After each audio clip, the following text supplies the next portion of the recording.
जय श्री राधे, जय जय सीताराम। आइए श्रवण करते हैं प्रारब्ध। प्रारब्ध हमें क्या सिखाता है?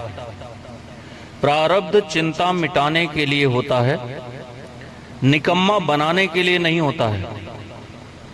जो हमने पाया है, जो मैंने बनाया है, जो मुझे प्राप्त हो रहा है, ये हमारे प्रारब्ध पुण्य और पाप का ही भोग है। मनुष्य प्रारब्ध के अनुसार पाप पुण्य नहीं करता, क्योंकि कर्म का फल कर्म नहीं होता, प्रत्युत भोग होता है। क्योंकि कर्म के द्वारा जो मैं फल प्राप्त करता हूं उसका भोग करता हूं, इसलिए वह भोग होता है। प्रारब्ध का काम तो केवल सुखदायी दुखदायी परिस्थिति को उत्पन्न कर देना है, पर उसमें सुखी दुखी होने अथवा न होने में मनुष्य मात्र स्वतंत्र है।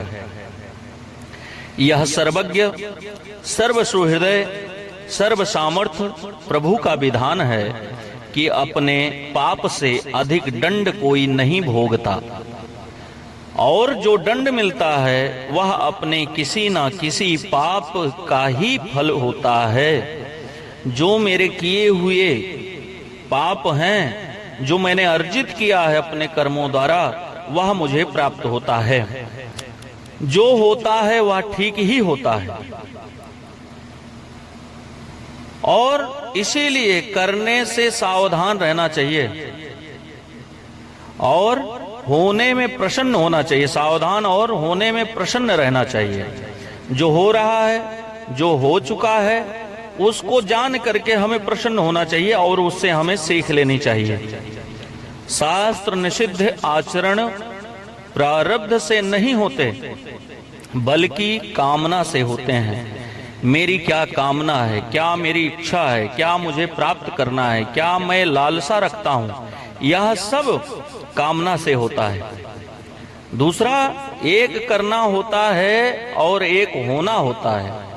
एक करके करते हैं जो हो जाता है, और एक अपने आप हो जाता है जिसको होनी कहते हैं। दोनों का विभाग अलग अलग है।